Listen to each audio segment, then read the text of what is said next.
എന്തേലും ഒരു സത്യസന്ധത നിങ്ങൾക്ക് ഇത്തിരി തോന്നുന്നുണ്ടെന്നുണ്ടെങ്കിൽ മാത്രം നിങ്ങൾ എന്നെ സപ്പോർട്ട് ചെയ്താൽ മതി. അല്ലെങ്കിൽ എന്നെ സപ്പോർട്ട് ചെയ്യുമെന്ന് ഞാൻ പറയില്ല. ജീവിതത്തിൽ ഇന്നേ വരെ ഒരാളെയും ഞാൻ പറ്റിച്ചിട്ടില്ല. ഞാനിപ്പോ പറയുന്ന കാര്യം എന്താ വെച്ചിട്ടുണ്ടെങ്കിൽ, നാസർ എന്ന വ്യക്തി എന്റെ സ്വന്തം ഉപ്പ തന്നെയാണ്. ആ ചോര തന്നെയാണ് എന്റെ ഞരമ്പിൽ ഓടുന്നത്. പക്ഷെ ആ ബന്ധം 25 വർഷങ്ങൾക്ക് മുമ്പ് മുറിച്ചിട്ട ബന്ധമാണ്. 25 വർഷങ്ങൾക്ക് മുമ്പ് അത് നിന്നുപോയൊരു കാര്യമാണ്. 25 വർഷത്തിന് ശേഷം ഈ നാസർ എന്ന് പറയുന്ന എന്റെ ഉപ്പ എന്ന് പറയുന്ന ഈ വ്യക്തി എന്റെ ഉമ്മയെ കല്യാണം കഴിച്ചു എന്ന് പറയുന്ന നാസർ എന്ന വ്യക്തിയുമായിട്ട് എനിക്ക് നേരിട്ട് യാതൊരു രീതിയിലുള്ള കോണ്ടാക്റ്റോ കാര്യങ്ങളോ എനിക്കില്ല, ഉണ്ടായിട്ടുമില്ല.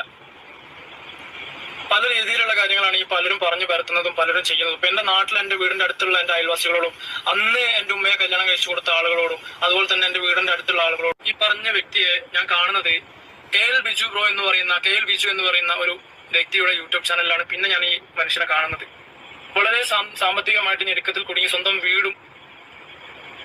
സ്വന്തം കയ്യിലുള്ള അധ്വാനിച്ചുണ്ടാക്കിയ വീടും സ്ഥലവും പോകുന്ന രീതിയിൽ ഒരു വീഡിയോ കണ്ടതിന് ശേഷമാണ് പിന്നെ ഞാൻ ആ വീഡിയോ കണ്ടിട്ടാണ് ഈ നമ്പറിലേക്ക് കോണ്ടാക്ട് ചെയ്യുകയും എനിക്ക് കൂപ്പൺ വേണം, അതുപോലെ തന്നെ എന്റെ നാട്ടിലുള്ളവരെ കൊണ്ട് ഞാൻ മാക്സിമം കൂപ്പൺ എടുപ്പിക്കാന്നുള്ള രീതിയിൽ ഞാൻ പറയുകയും ചെയ്തത്. അത് ഒരു മനുഷ്യത്വം എന്നുള്ള രീതിയിലാണ് ഞാൻ ചെയ്തത്. ഒരു മനുഷ്യനെ സഹായിക്കും.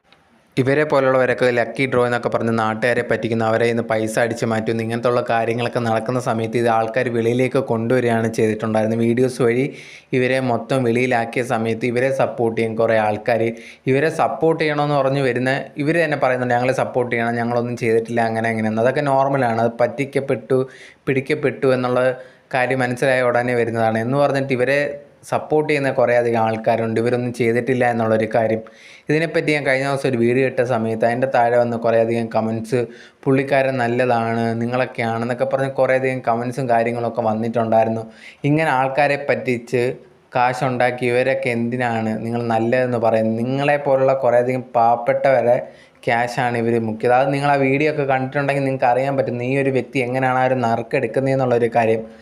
എങ്ങനെയാണ് കുറേ നേരം അകത്ത് കൈ വെച്ചിട്ട് അങ്ങനെ നിൽക്കുവാണ്. അത്രയും നേരം നിന്നിട്ട് എടുക്കുന്നതിന് നേരത്തെ എന്തോ അതിൻ്റെ അടിയിൽ ഒട്ടിച്ച് വെച്ചിരുന്ന ആ ഒരു നറുക്കാണ് എടുത്തത്. അല്ലാതെ ഭയങ്കരമായിട്ട് പറയുന്ന കണക്ക് സത്യസന്ധനമൊന്നും അല്ല ഈ വ്യക്തികളൊന്നും.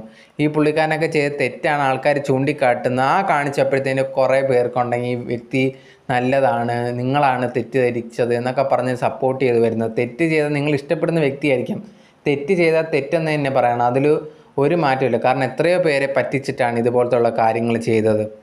ഈ ഒരു കാര്യങ്ങളൊക്കെ ഈ ഒരു വ്യക്തികളെ സപ്പോർട്ട് ചെയ്യുന്നവരൊക്കെ ഒന്ന് ആലോചിക്കുക. കുറേ അധികം പേരുടെ പൈസയാണ് ഇവർ അടിച്ചു മാറ്റിയിട്ടുള്ളത്. അതുകൊണ്ട് ഈ സപ്പോർട്ട് ചെയ്യുന്നവർ അതൊക്കെ ഒന്ന് ചിന്തിച്ചിട്ട് മാത്രം സപ്പോർട്ട് ചെയ്യുക എന്നുള്ളതാണ് എനിക്ക് പറയാനുള്ളത്.